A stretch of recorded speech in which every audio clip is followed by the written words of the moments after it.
السلام علیکم، میں ہوں آپ کا ہوسٹ سلیم بن محمد رفیع اور یہ ہے میری یوٹیوب چینل ضمیر یونیورسل۔ میں آج آپ سے اس بات پہ بات کرنا چاہتا ہوں کہ آپ دیکھیں کہ ہماری بدقسمتی دیکھیں پاکستان کی، کہ جب کہ دنیا اس وقت پوری تیسری جنگ عظیم کے بالکل کنارے پہ کھڑی ہے، اور آپ دیکھیں کہ غزہ کی جو ہے جنگ کس طریقے سے یہاں یمن سے لے کر آپ ریڈ سی سے لے کر آپ میڈیٹرینین اور میڈیٹرینین سے لے کر آپ جو ہے وہ آپ جو دنیا کے دوسرے جو اوشنز ہیں، اور اب آپ ان کو دیکھیں کہ کس طریقے سے جارڈن، کس طریقے سے مصر، کس طریقے سے ایک قطرہ پانی کا، ایک ڈبہ خوراک کا وہ نہیں بیچ سکتے۔ اور یہ جو 60 کے قریب جو مسلمان ملک ہیں، وہ ایک آدمی کو جس نے ان پوری 2 ملین آبادی کو بھوکا رکھا ہوا ہے،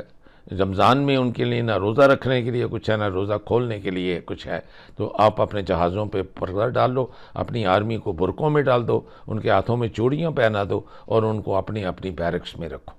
یہ تو ہماری مسلمان دنیا کا ہے، وہ ترکی ہو،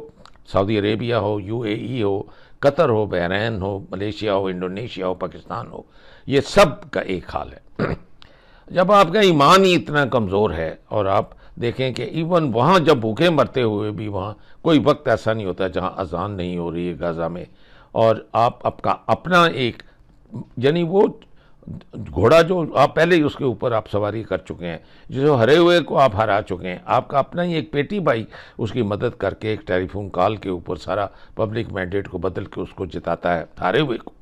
پھر آپ ایک عورت کے منہ سے نوالا چھین کے اس کو پھر دیتے ہیں، اور وہ سنیں آپ کہ وہ آپ کو اپنی ایک عام پبلک کو نہیں، ایک کسی اینکر کو نہیں کر رہا، وہ کسی ٹیلی ویژن پہ بیٹھا یہ بات نہیں کر رہا، بلکہ اسمبلی کے بیٹھے ہوئے وہ آپ کے متعلق کیا کہہ رہا ہے کہ آپ نے آج تک 75 سال میں کیا کیا ہے، اور کس طرح سے وہ کہتا ہے کہ آپ نے کیا کیا اس پبلک کا بجٹ، تو کیا وہ آپ کی ہڈی سے گوشت تک نوچنے کی بات کر رہا ہے، اور آپ اسی کو پھر لاتے ہیں۔ یا تو پبلک ہی پاگل ہے، اور یا کچھ ادھر آپ جو یہ فیصلے کر رہے ہیں، اور آپ کو صرف ایک آدمی نظر آتا ہے جو آپ کی اپنی فقہ کا ہے، اور وہ اس کو ہی آپ پہلے پنجاب پہ ظلم کرنے پہ کیا، اور اس نے کوئی نہ چادر چار دیواری کا لحاظ کیا، اسی کو آپ انٹیریئر منسٹر لے جا کے رہ رہے ہیں کہ رانا ثناءاللہ کا بھی وہ 100 طرح سے زیادہ ظالم،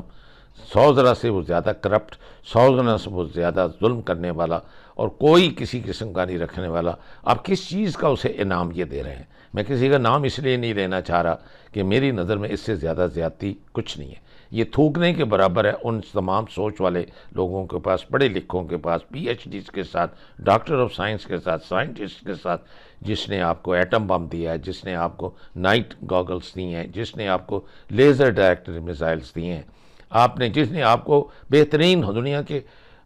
ہاسپٹلز دیے ہیں، لکھاری دیے ہیں، ہسٹورینز دیے ہیں، پوئٹ دیے ہیں۔ آپ کیا فائدہ ہے آپ کو یہاں علامہ اقبال کا؟ کیا فائدہ ہے آپ کو ایسے اسکالرز کا؟ کیا فائدہ ہے ان ولیوں کی اور ان نبیوں کی اور ان کی زمین جس کے یہاں شرائن یہاں موجود ہیں، کہ دیکھیں آپ نے اس کے ساتھ کیا کیا ہے، اور آپ کے ساتھ حشر کیا ہو رہا ہے؟ اور آپ جو امریکہ کی رپورٹ جو آئی ہے چائنا کا اور انڈیا کے بارے میں، اور اسے آپ کے متعلق کیا لکھا ہے؟ کون سے ہار آپ نے ان کو پہنائے جس کے لیے آپ نے ایک رجیم چینج کی، اور ایک چھوٹے سے ایک افسر کے جس کے اوپر آپ نے بات کا پتنگڑ بنایا، ایک چھوٹی سی مائس کو آپ نے ملک کو آپ نے ماؤنٹین بنا کے ابھی تک اس کو لیے جا رہے ہیں۔ یہ نہیں کہنا چاہ رہے کہ اس نے جیسے جرت کی آپ کے معاملات میں دخل دینے کی، وہ سوائے آپ کو کہ آپ ٹیررزم ایکسپورٹ کرتے ہیں، اور وہ دنیا کی 5 نہیں 10 نہیں ساری گوگل، IMF، ساری جتنی ان کی وہ کمپنیز ہیں، وہ کہتے ہیں کہ ہم وہ انجینئر سافٹ ویئر۔ جناب والا، سینکڑوں اور ہزاروں ارب بلکہ tens of thousands of billions of rupees and dollars جو ہے ہم نے پچھلے 58 سال پہ دفاعی بجٹ پہ خرچ کیے، اور داستان کیا ہے؟ 48، 65، 71، 84 اور 99۔ کوئی آزاد کمیشن جو ہے اس ملک کے نمائندوں کا اگر بٹھا دیں اور ان 5 جنگوں کی انکوائری کروائیں، تو کسی بھی شخص میں ایک رتی بھر بھی جو سیلف ریسپیکٹ ہوگا تو اس کا سر جو ہے جھک جائے گا۔